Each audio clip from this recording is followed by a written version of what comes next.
বেশিরভাগ মানুষ যেটা বলতেছে যে চ্যাট জিপিটি আসার পর থেকে কন্টেন্ট রাইটিং বা কপি রাইটিং এই যে সেক্টরটা এইটা অলমোস্ট ডেড হয়ে যাবে এবং ইন দ্য ফিউচার যারা এই সেক্টরে আছে তারা আসলে কাজ পাবে না বা তাদের কাজ পাওয়ার সম্ভাবনা নেই। বাট এই ক্ষেত্রে আমি একটা কথা বলবো যে যারা এখন কন্টেন্ট রাইটার হতে যাচ্ছে বা কন্টেন্ট রাইটিং আপনি করতে যাচ্ছেন তাদের ক্ষেত্রে এইটা তেমন কোনো ইস্যু না। কারণ আপনি এআইকে কাজে লাগিয়ে যে কাজটা আগে আপনার নর্মালি যদি করতে হতো তাহলে 3 থেকে 4 ঘন্টা বা 5 ঘন্টা সময় লেগে যেত, আর সেম কাজটা আপনি এআইকে কাজে লাগিয়ে এবং ফুললি একটা ইউনিক কন্টেন্ট আপনি লিখতে আপনার অলমোস্ট 20 থেকে 30 মিনিটের মতো সময় লাগতে পারে। সো যে কাজটা আপনি 5 ঘন্টায় করতে পারতেন সেটা যদি আপনি 20 থেকে 30 মিনিটের ভিতরে করতে পারেন এবং তখন কিন্তু আপনি 5 ঘন্টায় অনেকগুলো কাজ করতে পারবেন। অনেকেই ভাবতে পারে যে ক্লায়েন্ট কেন নিজে এআই টুলসকে কাজে লাগিয়ে করতেছে না। কারণ হলো যে চ্যাট জিপিটিকে যদি ক্লায়েন্ট কাজে লাগাতে চায় তাহলেও সময় লাগবে, আর সরাসরি চ্যাট জিপিটি থেকে কোনো আর্টিকেল নিয়েই সে সেটা পাবলিশ করতে পারবে না, কারণ সেখানে আপনার একটা প্লাগিয়ারিজমের একটা ব্যাপার আছে।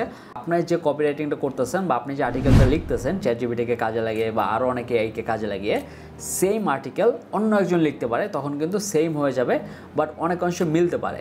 সেই জন্য ক্লায়েন্ট কখনোই চাবে না যে কোনো একটা ইউনিক কন্টেন্ট লেখার জন্য শুধুমাত্র চ্যাট জিপিটিকে সে বলবে সে লিখে দেবে সেটা ইউজ করবে।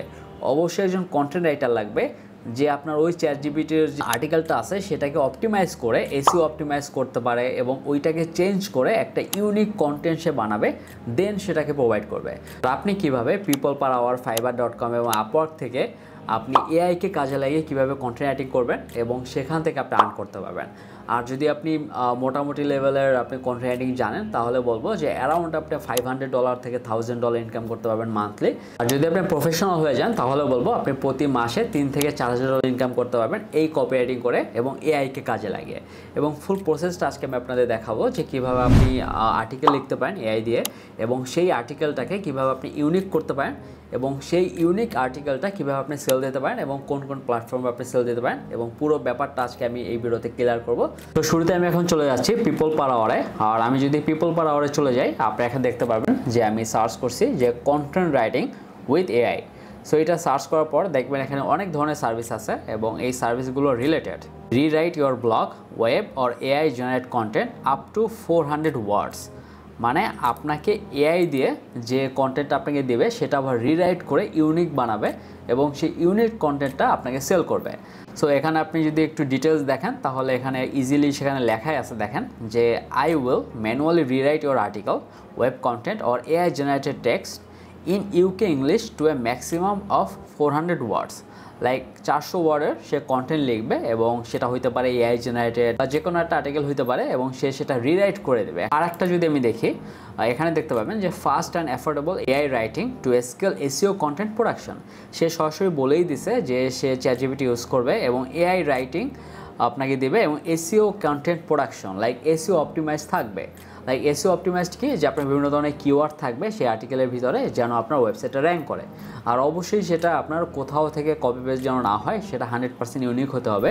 লাইক এআই দিয়ে যে কন্টেন্টটা জেনারেট হচ্ছে সেটাই আসলে একটা হিউম্যান টাচ দেওয়ার জন্য বা বিভিন্ন ধরনের আপনার ফুল ইউনিক বানানোর জন্য যা যা করার দরকার সেই সার্ভিসটা কিন্তু অলরেডি প্রোভাইড করা শুরু করছে। সব মার্কেট প্লেসে কিন্তু আপনার অলরেডি এআই দিয়ে কন্টেন্ট বানানোর জন্য মানুষ চলে আসবে, তখন কিন্তু আপনার কম্পিটিশন সেখানে বেশি থাকবে। যে তখন কিন্তু আপনি ঠিকই বলবেন যে এখন আমার কাজ পাচ্ছি না কারণ এখানে অনেক কম্পিটিটর এসে পড়ছে। সেম কাজটা যদি আপনি এখন করেন তাহলে কিন্তু এখানে বেশি কম্পিটিশন নেই। আপনি এখান থেকে যদি কিছু আর্ন করতে পারেন সেটা কিন্তু ফিউচারে একটা রিভিউ হিসাবে বা আপনার পোর্টফোলিওতে সেটা অ্যাড হবে। But in the future like 1 বছর 2 বছর পর কিন্তু অনেকেই আসলে যারা মোটামুটি কন্টেন্ট রাইটিং জানেই না একেবারে তারাও কিন্তু এখানে সার্ভিস খুলে সেই সার্ভিসটা প্রোভাইড করবে। সো যত জলদি পারেন আপনি এই সার্ভিসটা দেওয়ার চেষ্টা করবেন। আপনি ফাইবারে, আপওয়ার্কে, পিপল পার আওয়ার আরও অনেক মার্কেট প্লেস বা আপনি সরাসরি লিঙ্কডইন থেকেও কাজ নামাতে পারেন। সো এখন আমি সরাসরি চলে যাচ্ছি চ্যাট জিপিটিতে। আপনি আমার স্ক্রিনে দেখতে পারবেন আমি এখানে কিছু কথা লিখছি এবং এটা আপনাদের একটু দেখাই যে এটা আমি কী লিখলাম। শুরুতেই লিখলাম act as an expert. Like chat জিপিটিকে আমি বললাম যে একটা এক্সপার্টের মতো তুমি অ্যাক্ট করো এবং write me a 800 words article এবং add some SEO optimised keywords like earn money online, make money, online earning about how to earn money online in 2023, like এই সম্পর্কে আমাকে একটা আর্টিকেল লিখে দেবে এবং আপনার এই আর্টিকেলের ভিতরে কিছু কিওয়ার্ড থাকবে, সেই কিওয়ার্ডগুলো আমি দিয়ে দিলাম।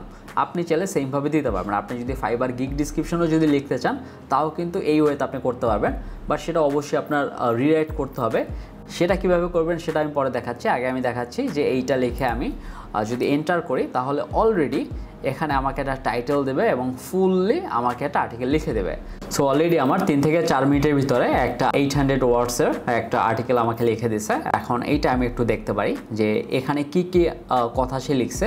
সবার শেষে আপনি দেখতে পাবেন যে এখানে আমাকে কিছু কিওয়ার্ডও দিয়ে দিছে, যে এর চেয়ে বেশি কিওয়ার্ড কিন্তু আমি যে 3টা কিওয়ার্ড দিছি তার চেয়েও বেশি কিওয়ার্ড কিন্তু এখানে দিয়ে দিছে এবং কোন কোন কিওয়ার্ড দিছে সেটাও এখানে লিখে দিছে। আপনি এই কন্টেন্ট যদি পুরোপুরি রিসার্চ করেন তাহলে দেখবেন আমি যে কিওয়ার্ডগুলো দিছি সেগুলোও দিছে এবং এছাড়া কিছু এক্সট্রা কিওয়ার্ড দিছে, কারণ সেখানে আমি লিখে দিয়েছিলাম যে এসইও অপটিমাইজড কিওয়ার্ড।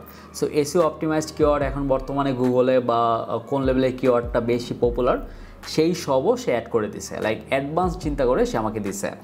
সো এখন যেটা আপনি করবেন সেটা হলো গুগলে গিয়ে আপনি যদি সরাসরি সার্চ করেন যে প্লাগরিজম চেকার ফ্রি, আর এখানে অনেক ধরনের ওয়েবসাইট পাবেন। আমি মূলত এই জিনিসটা ইউজ করতেছি, plagiarism checker free accurate with percentage, এইটা আমি ইউজ করতেছি। এখানে আমি দেখতে পারবো যে 1000 ওয়ার্ডের মতো আমি এখানে চেক করতে পারবো যে এখানে প্লাগরিজম কত % আছে বা কতটুকু আছে। আমি সরাসরি সেটা পেস্ট করলাম টাইটেল সহ। সো টাইটেল সহ পুরো জিনিসটা পেস্ট করলাম। এখানে আমি দেখতে পারতেছি যে 700 ওয়ার্ডের মতো এখানে আমাকে দিছে। চেক প্লাগরিজমে ক্লিক করব, এই অপশনটাতে ক্লিক করব এবং ক্লিক করার পর এখানে আপনার চেক করবে যে কতটুক কোথাও থেকে কপি পেস্ট হয়েছে কিনা বা কতটুকু আপনার ইউনিক আছে সেটা এখানে ডিটেক্ট করবে। আর এটা ডিটেক্ট করতে একটু টাইম লাগবে, আমার মনে হয় যে 4 থেকে 5 মিনিটের মতো সময় নিতে পারে হাইয়েস্ট। ওকে, সো এখানে আপনি দেখতে পারবেন যে 11%-এর মতো আছে আপনার প্লাগারাইজড করা, লাইক আপনার কোথাও থেকে কপি পেস্ট করা আছে এবং 89% হলো ইউনিক। সো 89% ইউনিক, এটা কিন্তু অনেক বেশি। সো এইটা আমার যদি ইউনিক বানাইতে হয় এখানে একটা অপশন আছে, বাট এটা করতে হলে আমাকে এটা প্রিমিয়াম ভার্সন নিতে হবে অবশ্যই। এটা আমি করতেছি না এখন, আমি সেটা নিজেই করব। আরেকটা ওয়েবসাইট আছে, এটা দেখেন যে paraphraser.io, ঠিক আছে। এই ওয়েবসাইটে যদি আপনি চলে যান তাহলে এখানে দেখবেন এইটার লিমিট হলো যে আপনার 600 ওয়ার্ডের মতো লিমিট আছে এইখানে। সো এইটা করলে আই থিঙ্ক আমার জন্য বেটার হবে, কারণ আমি যেহেতু এখন বড় আর্টিকেল করতেছি। আপনি কিন্তু কুইলবোর্ড দিয়েও পারবেন, আপনাকে বারবার করতে হবে। লাইক আপনি শুরুতে 5 থেকে 10টা সেন্টেন্স নিলেন, তারপরে আবার এইটা করার পর দেন আরেকটা করলেন, একটু সময় বেশি লাগবে। আর সেম জিনিসটা যদি আমি paraphraser.io-তে করি তাহলে একটু জলদি করতে পারবো, কারণ এখানে আপনার লিমিট হলো 600। সো আমি এখানে ফ্রিতেই যেহেতু করব, আমি শুরুতে একটু নিয়ে নিচ্ছি আমি কি কি করতে পারতেছি। 600 ওয়ার্ডের মতো নিতে হবে তো। সো আমি কনক্লুশনটা পরে নিব, শুরুতে আমি এটা নিচ্ছি এবং এইটা পেস্ট করে দেখি যে কত ওয়ার্ড হইলো। সো এতটুকু আমি পেস্ট করলাম এবং এখানে আমি দেখতে পারতেছি যে আমার 600 ওয়ার্ডের মতো লিমিট এখানে আছে, অলরেডি 530 ওয়ার্ড এখানে চলে আসছে। সো এটা নেওয়ার পরে আমার এটা প্যারাফ্রেজ করতে হবে। এখন এইটা কি করবে জানেন, এইটা আপনার ফুল কন্টেন্টকে আসলে একটু ঘুরিয়ে পেঁচিয়ে দেবে এবং প্রতিটা কন্টেন্টের যে ওয়ার্ডগুলো থাকে সেই ওয়ার্ডকে একটু বিভিন্ন অন্য সিনোনিমস দিবে যেন আপনার এই কন্টেন্টটা একটু ইউনিক হয়ে যায়। সো এইটার জন্যই আপনার এই প্যারাফ্রেজ করা হয় এবং এইটা করার পরেই যে আপনি সরাসরি জমা দেবেন এটা না। সো প্যারাফ্রেজিং করার পর সেখানে দেখবেন অনেক আপনার কিছু আপনার মিস্টেক থাকতে পারে, কিছু আপনার স্পেলিং মিস্টেক থাকতে পারে বা কোনো একটা ফুল স্টপ বা কোনো একটা কমার মিস্টেক থাকতে পারে। তো সেগুলো অবশ্যই আপনাকে দেখে প্রপার ওয়েতে আপনি যদি কোনো একটা সেন্টেন্স মেকও করতে চান সেটাও কিন্তু করতে পারবেন। সো সেটা করার পর আপনি সরাসরি চলে যাবেন plagiarismdetector.net-এ এবং এখানে আপনি এটা সম্পূর্ণ কপি পেস্ট করে দেন আপনি এখানে চেক প্লাগরিজমে ক্লিক করবেন। আর চেক প্লাগরিজম ক্লিক করার পর আপনি এখানে দেখতে পারবেন যে 86% কন্টেন্ট হলো ইউনিক এবং 40% কন্টেন্ট হলো আপনার প্লাগারাইজড করা, রাইট। সো এখানে যদি আপনি নিচে যান তাহলে দেখবেন যে আপনার এখানে রেড আকারে আপনার সেখানে মেনশন করে দিছে যে কোন কোন সেন্টেন্স আপনার সেখানে প্লাগারাইজড করা আছে বা করা হয়েছে অ্যাকচুয়ালি। এটা আপনার সামহাউ কোনো একটা টেক্সটের সাথে বা কোনো একটা আর্টিকেলের সাথে মিলে যাচ্ছে যা অলরেডি গুগলে আছে। সো এটা কিন্তু এখানে শো করতেছে। আপনি চাইলে এই সেন্টেন্সগুলোকে আবার একটু রিফ্রেশ করে দেন আপনি এখানে দিয়ে আবার চেক করতে পারেন, বা অথবা আমি এখন আপনাদের দেখানোর জন্য আমি এই সেন্টেন্সগুলো ডিলিট করে আবার আমি সেটা চেক করব। সো এখন আমি অলরেডি সব ডিলিট করে ফেলছি যে সেন্টেন্সগুলো প্রবলেম ছিল, আই থিঙ্ক 3 থেকে 4টা সেন্টেন্সের প্রবলেম ছিল। আর চেক করার পরে আপনি দেখেন এখন যেটা আসছে সেটা হলো 100% ইউনিক কন্টেন্ট। লাইক এখানে আপনার কোনো প্রবলেম নেই, কোনো প্লাগারাইজড কন্টেন্ট নেই, পুরোপুরি 100% কন্টেন্টই এখানে দেওয়া আছে। আর এইভাবেই কিন্তু আমরা ইজিলি এআইকে কাজে লাগিয়ে এবং বিভিন্ন ধরনের টুলসকে কাজে লাগিয়ে আমরা ফুললি ইউনিক একটা কন্টেন্ট জেনারেট করতে পারি। এখন আপনি কিন্তু ক্লায়েন্টকে সরাসরি এটাও বলতে পারেন যে আমি এটা নিজে অনেক চিন্তা চেতনা করে লিখছি, এইটা করলে কিন্তু আসলে ক্লায়েন্টের সাথে লয়াল থাকা আসলে যাচ্ছে না। বাট আমি বলবো আপনি লয়াল থাকবেন এবং আপনি ক্লায়েন্টকে ওই সার্ভিসটাই দিবেন, কারণ এখানে আপনি বলেই দিবেন যে আমি এআই রিলেটেড যে কন্টেন্ট সেটা দিয়ে সেটা রিরাইট করে আমি ইউনিক কন্টেন্ট বানিয়ে দেবো। তখন আসলে ক্লায়েন্টের ভরসাও পাওয়া যায়। আর অনেক ক্লায়েন্টই আছে যারা চাচ্ছে যে আপনি তাকে জলদি করে দেন, আর সেটার ক্ষেত্রে আপনি এআই এর সাহায্য নেন বা বিভিন্ন ক্ষেত্রে সাহায্য নিতে পারেন, বাট তার কন্টেন্টটা ইউনিক হতে হবে এবং সে সেটা জলদি চাচ্ছে, দ্যাটস ওয়াই আপনাকে হায়ার করবে। সো এই ছিল আজকের ভিডিও, এবং যদি ভিডিওটা ভালো লাগে থাকে অবশ্যই লাইক দিবেন, আর যদি ভিডিওটা ভালো না লাগে অবশ্যই ডিসলাইক দিবেন, কোনো প্রবলেম নাই। এবং কমেন্ট করে আপনাদের মতামত জানাতে পারেন। আর যারা এখনও চ্যানেল সাবস্ক্রাইব করেন না, সাবস্ক্রাইব করে বেল আইকনে প্রেস করে রাখেন। Thank you so much.